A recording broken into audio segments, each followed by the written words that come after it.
So this is next position. Red is up by 7 pips. No double take. Could you hands up? No double take. 1, 2, 3, 4. How about double take? Double pass.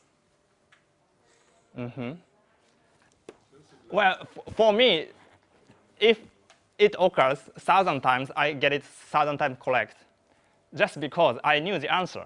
So I remember many reference positions. This is my favorite reference position.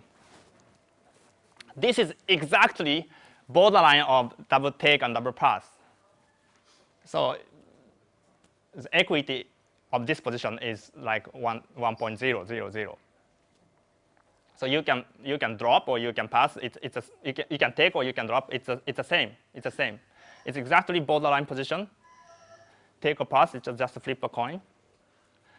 So if you remember this position, if you knew this position, of course you can answer this is a double take, because 5 point is stronger than 7 point.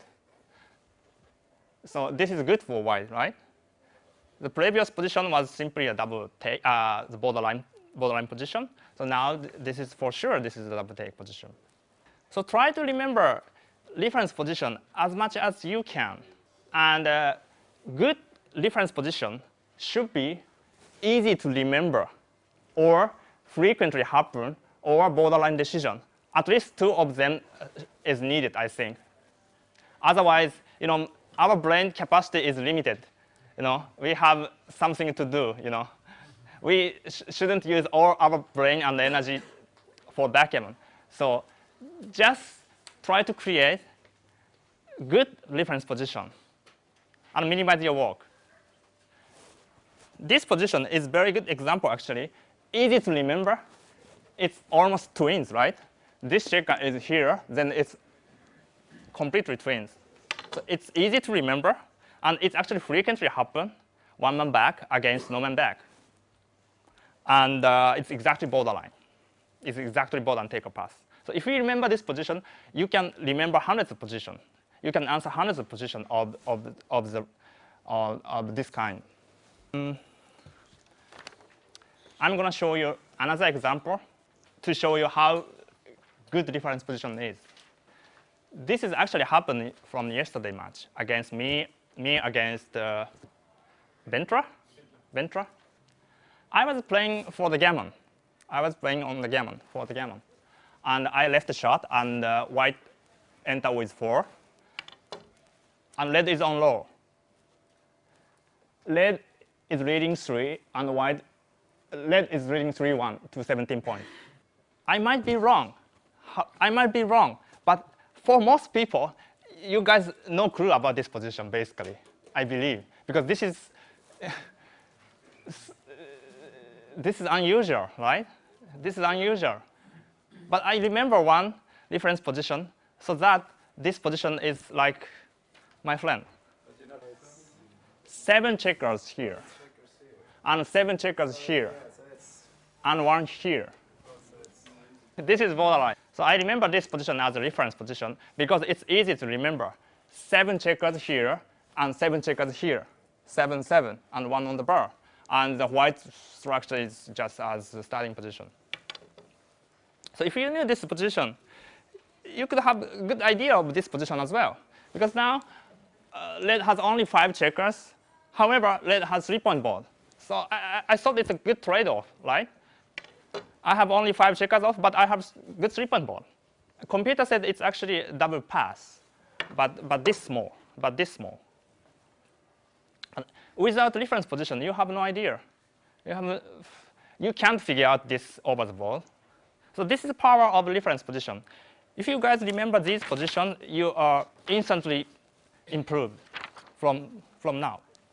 This is the final position.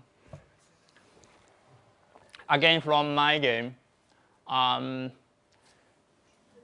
Some of us might remember this position.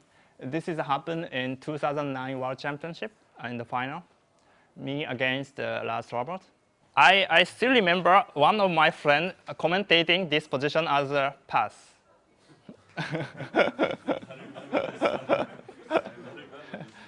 He actually shouted.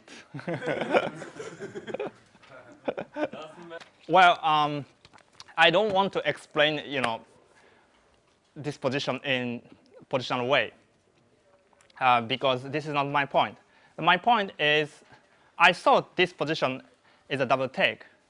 However, you can imagine that this is final of the World Championship, and we are playing like 5 hours. And in the end, finally, we get close to the end, and I'm still leading 20-20. And this position is very, very scary. You could get gammon very easily. He could hit with 2, cover with 7, cover with 11, and 10 is also a good shot. So it's very, very scary. And but you have to take it. Backgammon is a gamble. You can't control the game, actually. When I started the game, I thought I can control this game. I thought I can win by, I don't need to take a risk. I could collect a point 1 by 1, and in that I should be favorite. But I was totally wrong. Backgammon is uncontrollable. You have to be ready for die. You have to be ready for gamble. You have to show your courage to be a winner. Of course, you might lose, of course. But you have to die with your decision, not be scared. This position, of course, you might get hit. You might keep dancing, and eventually you get gammon. However, if it's a take, you have to show your courage. You have to prove that you are ready to gamble, OK? And if you're wrong, you're just wrong. But the important point is you should stick to yourself. You shouldn't be scared. This is related to the tip number 2.